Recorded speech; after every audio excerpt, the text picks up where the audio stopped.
Hello everybody and welcome back to Slow Your Roll. I'm Alex and today we're going to be going over the 0.9 changes that happen for character creation.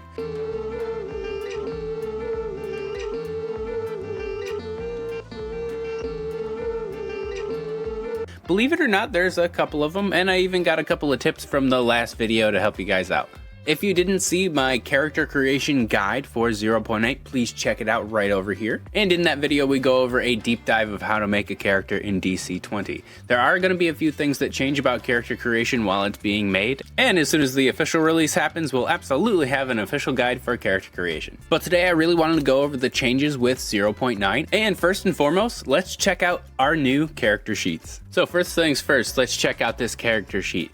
It's got a fancy new look. The resources are in a new place right over here, and check out this long list where you're able to put your spells. For me at least, that's where I put this because it sounds like it should go in the resources list anyway. Not only that, we are a 2-page document now, going all the way down, a much larger area for features as well as inventory. Not to mention your supplies, attunements, equipment, and an even bigger place for what you're carrying. I kind of ignore the labels when I'm making my own character, but this is kind of what it's going to look like when you get an entirely filled out character sheet. You've got a Beastborn Jaguar Giant that I ended up making not too long ago. A barbarian that kind of focuses on grappling. Just taking a look over here, there's so much room for features that I can space it out and make it very clean on the character sheet. And same thing for down here. You have more than enough room for all of your class features, maneuvers, abilities, and whatnot. And maybe here's a tip or two just in case you're trying to make your character sheet not look like a mess. Get a little zoom in right here. Anyone from the ASCII generation will know what I'm talking about. But you could use things like the minus or equal sign to create new lines, and these stars are gonna be your bullets. They are your friend, I promise. And if you are from the ASCII generation, please take your meds, Grandpa. It's time for bed. Just like in the character creation video we made before, know what you're building towards before you even start in on our 10-step character creation process. Make sure you pick out your class and then Ancestry. I kind of like it to go in that order. And just remember, if you are trying to pick certain classes, like maybe the Ranger, they're now called Hunter. Or if you're trying to pick the Fighter, they're now called the Champion. But now that you've gone through and picked your class, you have a direction to build towards. Let's look at the Ancestries.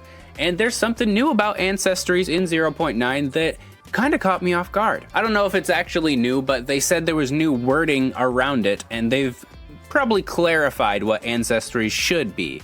So you can't gain more than 2 Ancestry points total from your negative Ancestry traits, making the max amount of Ancestry points you can start with 7. According to the rules as written. There's of course right after that variant rules and options too, but I'm just trying to go by rules as written. So do keep that in mind when you start making your Ancestry as well. And really that's just something you gotta look out for, because I know there was a bunch of people, just like me, that tried to tack on 3 or 4 different negative Ancestry traits to get my Ancestry point total going up and up. But now we have a hard cap, so make sure to watch out for that. And as we go through the 10-step character creation process, there's 1 through 5 steps that are totally normal until we get to step 6. I really wanna point something out about your defenses. You're going to be adding your armor bonus. This excludes monks and barbarians, keep that in mind. It doesn't have to, it just normally does. But your armor bonus isn't something set in stone. It's not always just +1. It could be +2 or +3 depending on your armor modifications. And what armor modifications are is giving a effect of a boosted physical defense for a minor negative, kind of like building an Ancestry. For instance, if you wanted to reinforce your light armor, the armor's physical defense increases by 1, but the amount of agility you add to your physical defense can't exceed your prime modifier -2. So, you can only ever have +1 to your agility checks if we're talking about a level 1 character. Or maybe you just wanted to add the sturdy effect to your light armor, which will give you another +1 to your physical defense. But while you're wearing this armor, you have disadvantage on agility checks. And you're not limited to just one of these armor modifications either. You can slap both of them on there, and there's armor modifications for the heavy equipment as well. And when you're first creating your character, it even says in the beta right here, when you first create your character, you can choose either or both of the 2 modifications for the armor you start the game with. This is the only time it's free, and all other future modifications will cost somewhere between 5 and 10 gold. So, you're leaving some physical defense on the table. If you're not already an agility-based person, might as well pick up an armor modification for totally free. And while we're talking about equipment, let's talk about weapons really quick because it seems pretty on topic.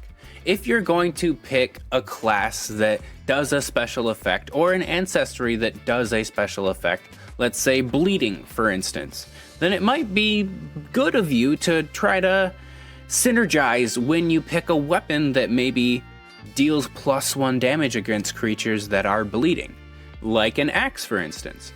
And do keep in mind that weapon styles are only available to martial classes, but that's not true for weapon properties, because every weapon has weapon properties. And if you're somebody who might be, let's say, missing some physical defense, hitting on that yet again, you could pick a weapon like a rapier that has a guard, and you gain +1 physical defense just for wielding that weapon. There are certain things that you can jack of all trades with, or just try to fill in gaps, which your armor and equipment can totally do, and I think a lot of people don't ever think about that. And truthfully, once you've got your armor, weapons, ancestry, and class all set, you're pretty much done with the character creation guide. But there's a couple of things that I've heard over and over that I really think help to fully flesh out your character. If you really wanted to take this character to the table today, a good tip for any character to bring them to life is to have a backstory of some sorts. And yes, this is a broken record. Come up with a backstory, man. But it can be as simple as, I was a fishmonger, or you could write an entire book. There's certain goals at the very least that come from your backstory and personality in the short term and long term that really help your character move forward the story on their own. And I promise you, your DM is gonna love you for stuff like that. And last but not least, and this one is totally optional, but there's a lot of people that swear by giving your character a quirk. It's, in a way, an easy way to start role-playing that character on the table. It could be something related to their abilities, their backstory, or their personality. Are they scared of water? Do they stutter? Do they hate littering, bullies, or insert X monster here? Do they love animals, the sea, the sky? It might be helpful for you as a person to roleplay this character if they have one of those quirks that you might be able to latch onto. And sometimes it does take it to a superficial stereotypical level, but it's just a game and you can totally have fun with those stereotypes too. Cause you know, the stereotype for a dwarf is a Scottish lad, and I'm gonna stand by that one too. But here's me bringing a couple of changes from 0.9 and a few tips that I found in the comment section as well. If you guys have any tips, please leave them down below because I would love to hear them. And I'll see you all later.